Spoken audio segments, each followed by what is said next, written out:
لیکن ہمارا عوامی رویہ یہ ہے کہ کوئی بھی شخص چاہے اس کا مبلغ علمی کچھ بھی ہو، کچھ اسے آتا ہو نہ آتا ہو، کچھ پڑھا ہوا ہو نہ پڑھا ہوا ہو، کسی عالم کی صحبت میں بیٹھا ہو نہ بیٹھا ہو، کچھ بھی ہمیں بیک گراؤنڈ معلوم نہیں ہوتا، ایک پھلجڑی چھوڑ دیتا ہے، کوئی بھی بات کر دیتا ہے اور ہم اس کے پیچھے لگ جاتے ہیں، یہ کہہ رہا ہے کہ پہلی تاریخ نہیں تھی، تو پہلے اس کی حالت تو دیکھو کہ وہ کون ہے۔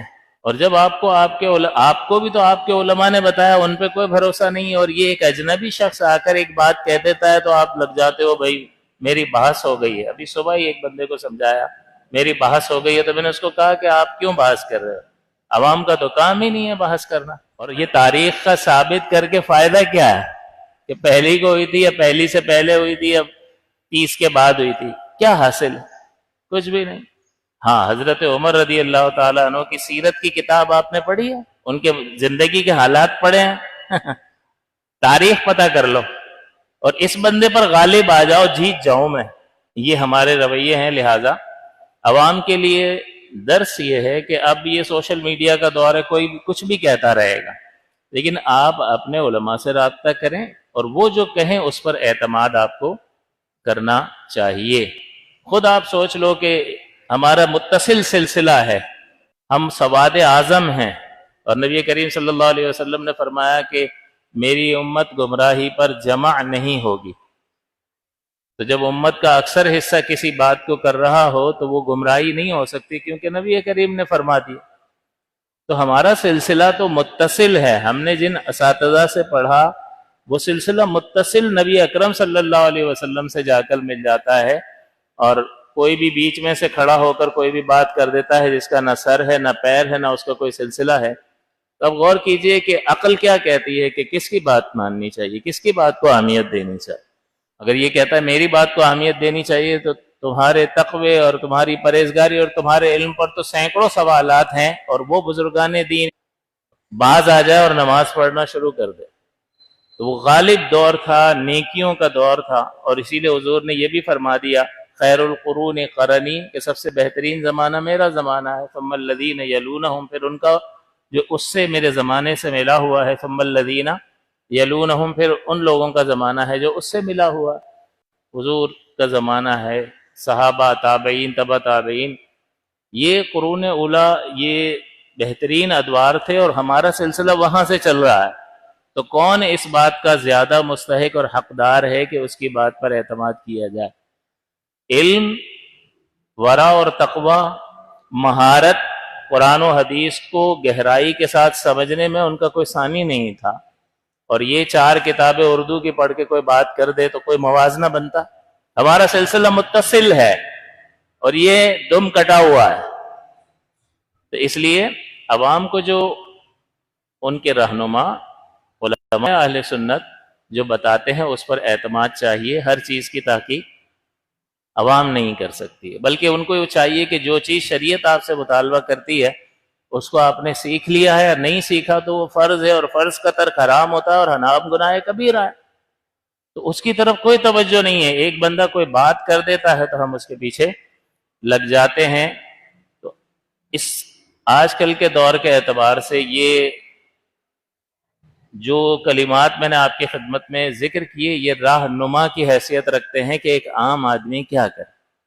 وہ علماء اہل سنت کے دامن کو پکڑ کر رکھے، کیونکہ ان کا سلسلہ ان سے جڑا ہوا ہے جو تقوی میں، علم میں، ورع میں، قرآن و حدیث کو سمجھنے کے اعتبار سے مہارت میں ان کا کوئی ثانی نہیں تھا۔ ہمارے امام اعظم ابو حنیفہ رضی اللہ تعالیٰ عنہ تابعی ہیں، صحابہ کی زیارت کی ہے، صحابہ کی صحبت سے فیضیاب ہوئے ہیں، اور انہوں نے بہت سارے مسائل کا ذکر فرمایا اور فقہ کی بنیاد رکھی۔ تو یہ تو خیر کوئی فقہی بات بھی نہیں تھی، لیکن بہت ساری چیزیں آ جاتی ہیں، رفع یدین کا مسئلہ آ جائے گا اور بہت ساری چیزیں آ جائیں گی۔ ایک حدیث لے کے کھڑا ہو جائے گا اور آپ کو کہے گا بھئی یہ دیکھو حضور نے رفع یدین کیا ہے، تو حضور نے رفع یدین کیا ہے، بالکل، اس میں کس کا انکار ہے؟ اس میں کسی کا انکار ہی نہیں ہے۔ ہم بھی بہت ساری نمازوں میں کرتے ہیں، عید میں ہم بھی کر رہے ہوتے ہیں، وطر میں ہم بھی کر رہے ہوتے ہیں، لیکن مخصوص جو نمازیں ہیں 5 وقتہ اس میں منع کر دیا گیا۔ تو ایک حکم پہلے موجود تھا، بعد میں منسوخ ہو گیا، تو منسوخ پہ عمل نہیں ہوتا۔ ہمارے نزدیک رفع یدین منسوخ ہو چکا ہے، اور سابقہ جتنی بھی شریعتیں تھی قرآن عظیم نے آ کے اس کو منسوخ کیا یا نہیں کیا؟ اب کوئی شریعت موسوی پر عمل کرے تو ٹھیک ہوگا؟ نہیں، بلکہ حضور نے فرمایا کہ موسیٰ علیہ السلام بھی تشریف لے آئیں اور حضرت عیسیٰ بھی جب تشریف لائیں گے تو نبی اکرم صلی اللہ علیہ وسلم کی شریعت کی پیروی فرمائیں گے۔ تو یہ شریعت تمام سابقہ شریعتوں کی ناسخ بن کر آئی ہے۔ تو اللہ کے حکم احکام آتے ہیں، بعض اوقات وہ دائمی ہوتے ہیں اور بعض اوقات ان کا ایک خاص وقت معین ہوتا ہے۔ جب وہ معین وقت پورا ہو جاتا ہے تو ایک نیا حکم آتا ہے، اس کو ناسخ کہتے ہیں، اور جو پرانا ہوتا ہے وہ منسوخ ہو جاتا ہے، اور پرانے حکم پر عمل نہیں ہوتا، نئے پر حکم پر عمل ہوتا ہے۔ اور آپ دیکھیں تحویل قبلہ کو دیکھ لیں، پہلے کس طرف نماز پڑھتے تھے؟ اوپر کا مائک کھلا ہوا ہے۔ پہلے کس طرف نماز پڑھتے تھے؟ بیت المقدس کی طرف۔ حضور نے بھی پڑھی ہیں، ہجرت کے بعد بھی 16-17 مہینے تک پڑھی ہیں، اسی طرف رخ کر کے پڑھی ہیں، اور اب یہاں پڑھ رہے ہیں تو حکم منسوخ ہوا یا نہیں ہوا؟ پہلے عدت کا حکم 1 سال تک کا حکم تھا عورت کی عدت کا، پھر بدل گیا، 3 حیض ہو گیا، 3 مہینے ہو گیا، وضع حمل ہو گیا، مختلف عورتوں کی مختلف عدتیں ہو گئیں، انتقال کی عدت 4 ماہ 10 دن ہے۔ تو حکم بدلا یا نہیں؟ تو اس شریعت میں بھی بعض احکام پہلے جو آئے تھے وہ بعد میں منسوخ ہے۔ یوں ہی ایک وقت تھا کہ حضور نے رفع یدین فرمایا ہے، اس کا کوئی بھی انکار نہیں کرتا، لیکن ہمارے نزدیک وہ منسوخ ہو چکا ہے۔